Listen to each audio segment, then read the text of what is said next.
Tudo bom, pessoal? Saindo do Waffle House, parei aqui no meio do caminho para comer um café da manhã, rapidinho, já indo para Pasadena. Vamos lá. Segundo vídeo que eu quero gravar com vocês aqui é falando sobre um assunto bem importante.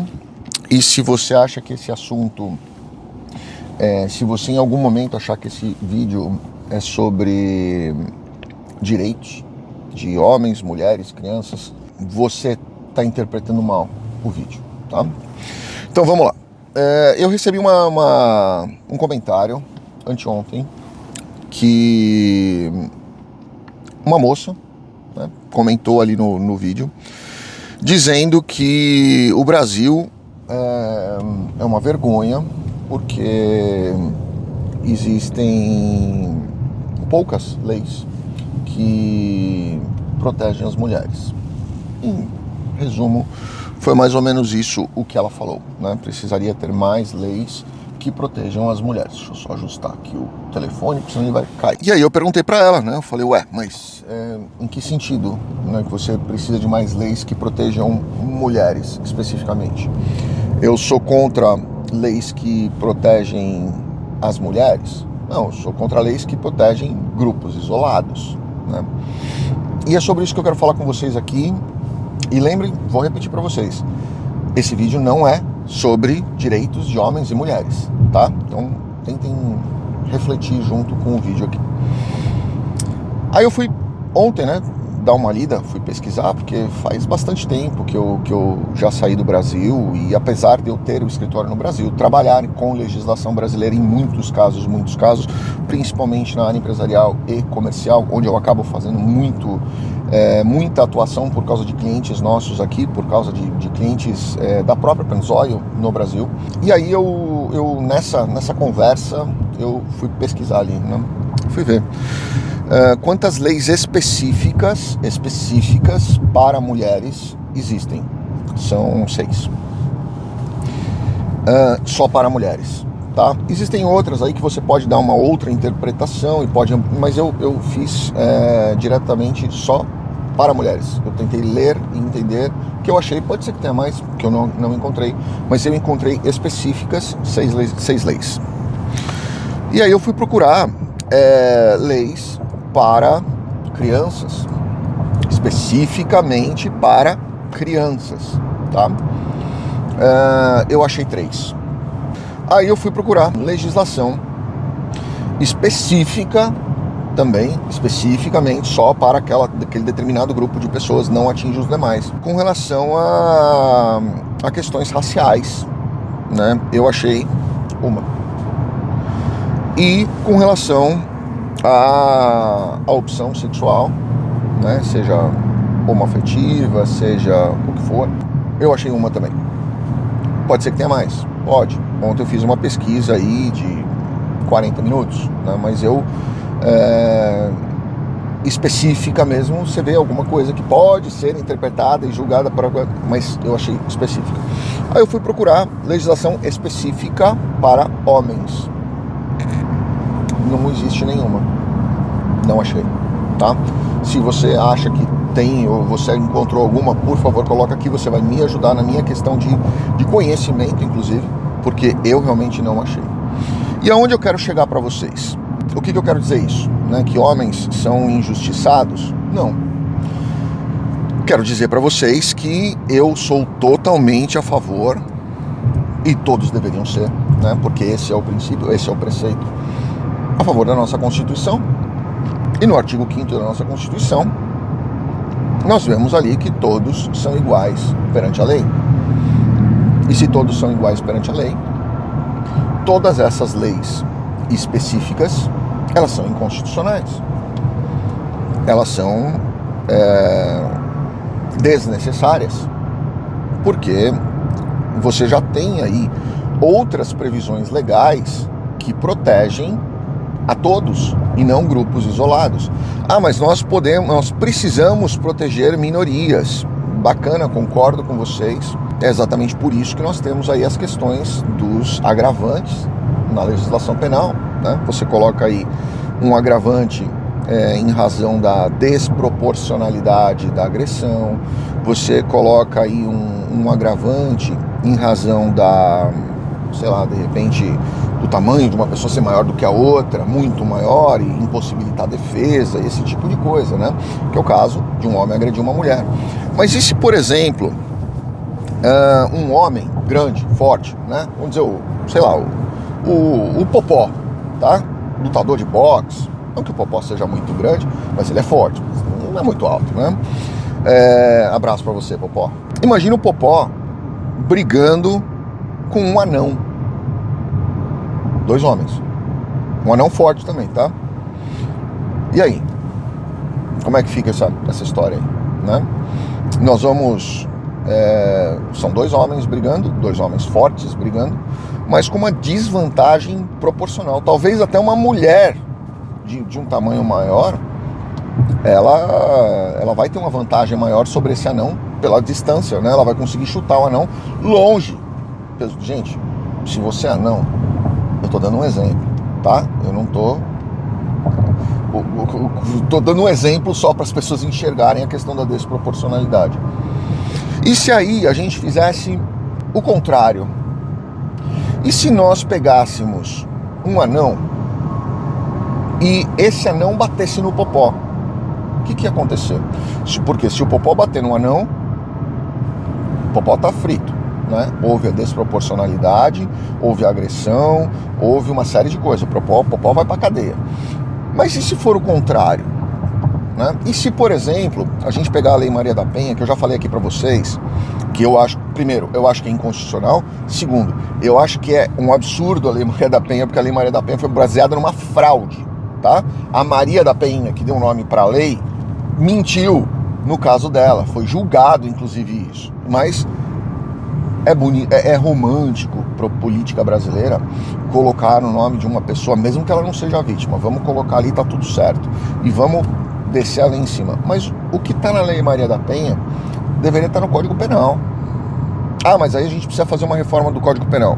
Vamos fazer direito, vamos fazer uma reforma do Código Penal, né? Mas aceitar uma legislação inconstitucional, porque ela está tornando diferente. A Constituição, ela diz que todos são iguais perante a lei, certo?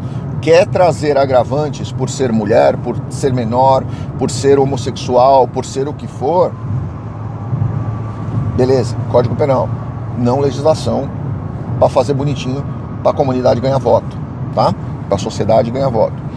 Eu pergunto para vocês, e a Lei Maria da Penha com relação a, sei lá, um relacionamento homoafetivo? E aí, como é que faz? Um bate no outro, e aí? Lei Maria da Penha, ué, mas pera, que não é bem assim. Ah não, mas a gente vai colocar por analogia. Ué, mas por analogia, usa o Código Penal, né? Então assim, são coisas que eu acho um grande absurdo no Brasil.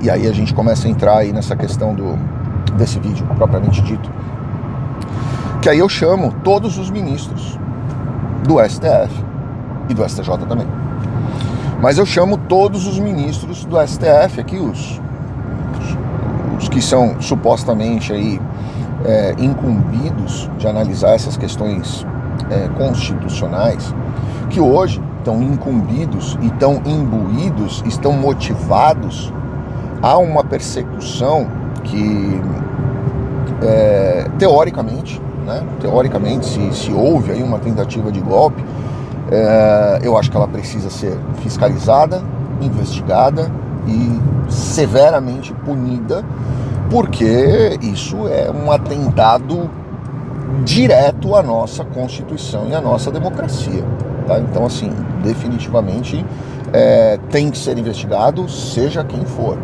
Se eu sou a favor da descondenação do Lula, de forma alguma. De forma alguma. Se eu sou a favor da anulação das provas constituídas no processo da Lava Jato, também não. E eu posso dar para vocês aqui N razões, inclusive constitucionais, para que essas provas fossem mantidas. As provas, tá?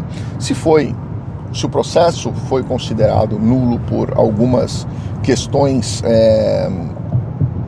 processuais, ok, analisa isso, julgou isso, certo ou errado, se eu acho justo ou injusto, não importa, foi julgado isso, anula o processo, ok, beleza, descondena o Lula e Brasil é isso e vai continuar sendo isso. Mas você ter uma anulação de outras provas que são fundamentais para o combate direto à corrupção, que é um dos maiores males do Brasil, até porque se não fosse pela corrupção, se não fosse pelo interesse político, pelo jogo político, pela venda de votos e a venda de interesses políticos, eu nem estaria gravando esse vídeo aqui hoje para vocês, tá? Então eu deixo aqui para vocês a pergunta, né? Se os ministros estão tão imbuídos nessa questão, por que tanta coisa inconstitucional passa por ali e tá tudo certo, né? Qual que é o interesse de manter tantas leis inconstitucionais? Muda a Constituição, então. Não, eu quero ter um monte de lei. E eu já dei essa opinião para vocês, né? Eu acho que uma sociedade com uma necessidade de criação de leis tão específicas é uma sociedade subdesenvolvida. Porque você não precisa fazer uma lei de proteção ao idoso, o Estatuto do Idoso, o Estatuto da Criança e do Adolescente. Você não precisa fazer isso se você tem uma sociedade educada e respeitadora. Quando você precisa criar legislações tão pequenas e específicas para controlar e dizer para as pessoas, olha, eu vou te punir se você não fizer determinada coisa, é tão óbvio que a pessoa não deve fazer aquela determinada coisa, que você não precisa ter uma legislação para isso. A educação dessa sociedade já vai trazer isso. E se ela infringir isso, tem o Código Penal. Então, eu, honestamente, não acho que hoje nós estamos atentando de verdade mesmo para as questões constitucionais. Não acho que a gente está tão preocupado. A gente não. Eu não acho que algumas pessoas no Brasil estão tão preocupadas com o respeito real para a nossa Constituição. E eu acho que as pessoas estão tão preocupadas, o povo mesmo, está tão preocupado em quais são os meus direitos, que eles estão esquecendo de olhar para os seus deveres. E isso vai fazer com que o Brasil continue patinando e sendo o país do futuro, um futuro que nunca chega. E a gente, dentro desse barco, todas as vezes, eu já passei por muitas vezes essa questão que hoje as pessoas estão desesperadas para, eu quero ir para qualquer lugar, mas eu não aguento mais ficar no Brasil. Eu passei por isso, eu vivi isso. Eu sei o que vocês estão sentindo. Só que a minha ficha caiu há 15 anos atrás. E eu sei o quão decepcionante é a gente olhar essas coisas e ter que engolir seco toda essa situação sem poder fazer nada. E pior, a gente tem justamente essas pessoas que se acham titulares de muitos direitos e, infelizmente, nós vemos políticos criando mais e mais direitos para essas pessoas e mais obrigações para quem paga essa conta.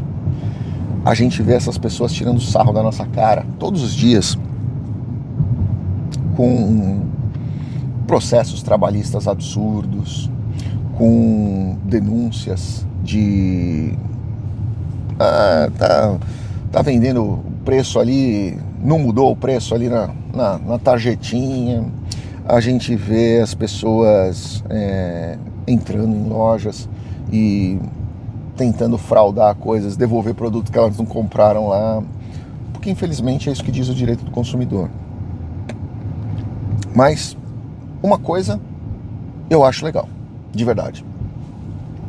Há uns 15 anos atrás, eu entrei com um processo. Eu era diretor de uma universidade e eu entrei com um processo contra a contribuição sindical. E eu ganhei em primeira instância, perdi em segunda, perdi em terceira.